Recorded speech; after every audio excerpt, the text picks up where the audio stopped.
Galileo Galilei was born on February 15th, 1564, to a famous composer. It's a boy! Okay, I have named him Galileo Galilei. He was educated in Membrosa Abbey to follow his father's footsteps, and while in Brosa, he studied art. Education is important. Okay. This helped Galileo, later in life, to understand the strange spots on the moon were in fact craters. Yep, looks like shading. With the push of his father, he was encouraged to study for a medical degree. However, after attending a lecture on geometry, he convinced his father to let him study mathematics. You need a medical degree. I want to do math. Later in his life, he becomes a teacher at the University of Padua, where he taught geometry, mechanics, astronomy, and practical applied science. 2 + 2 = 4. Later in life, Galileo became interested in tides. The tides are splashing back and forth because of the Earth's rotation on its axis and revolution around the sun. This isn't correct, because obviously there's 2 high tides every day. So he's wrong, but he tried. Galileo furthered his scientific career with a telescope by magnifying it by 3 times. Later in his life, he magnified it by 30 times. His telescopes were often bought by merchants who used them for trade and seafaring. I'm gonna sell my firstborn child for the telescope. Okay.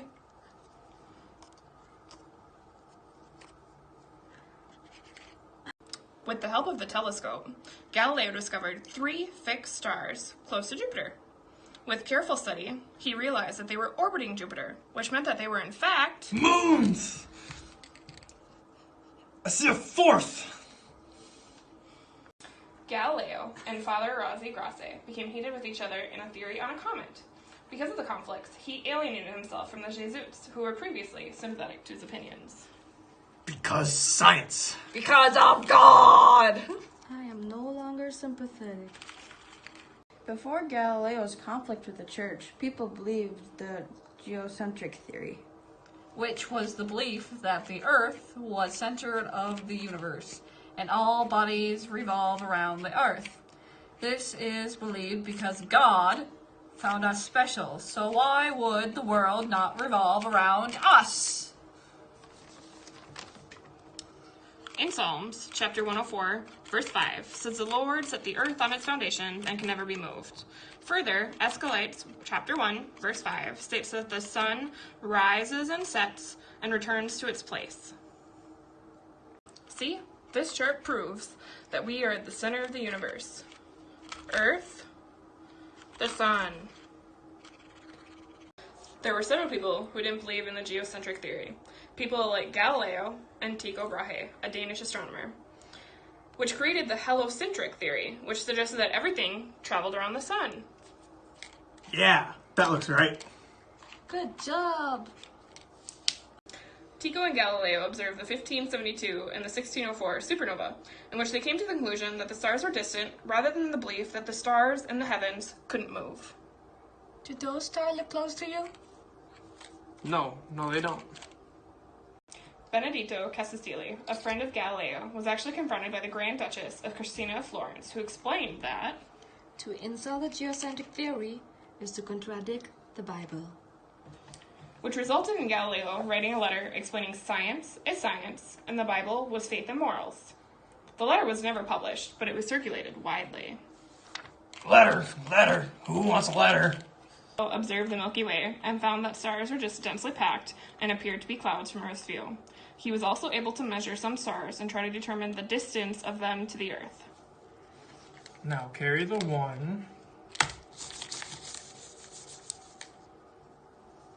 Galileo's writings were submitted to the Roman Inquisition by Father Nicolai Larini, who suggested that Galileo and his followers were trying to reinterpret the Bible, which was dangerous. Galileo went to Rome to defend himself, but the Pope orders him to abandon his beliefs on heliocentrism. Although he didn't have to stop talking about it, he could not advocate it anymore. I took you down. With the election of the new Pope, a friend of Galileo's, he was encouraged to write another book. I would like you to write a book on the argument for and against heliocentrism. But be careful to not advocate heliocentrism. If you don't mind, can you also put in my opinion on the subject? I got you. But in fact, Galileo didn't have him. In his book, Dialogue Concerning the Two Chief World Systems, he attacked the Pope and wrote to advocate for heliocentrism. Although it's argued that it wasn't purposeful, the Pope didn't take ridicule lightly. We are no longer friends. Once again, he was to stand trial in Rome. However, this time, he was actually found guilty. He was found guilty of heresy, which he was sentenced to house arrest and banned from ever publishing ever again. Get in the house. I'm going. He wrote one more book called Two New Sciences, which summarized his work over the last 40 years, which was later published. Galileo was forced to read 7 pentateuch psalms once a week for 3 years. Eventually went blind, suffering from insomnia and a hernia. He was allowed to travel to Florence for medical advice. I don't feel so well. I see. He received visitors all the way up to his death on January 1642 of a fever and heart palpitations. With the unwanted advances, Galileo Galilei changed the beliefs of the Catholic Church. Galileo also made huge advancements in science and astronomy with evidence that disproved the geocentric theory and furthered modern science. Science is still growing and evolving today with the first photograph of the black hole and discovery of life on other planets. All truths are easy to understand once they are discovered. The point is to discover them.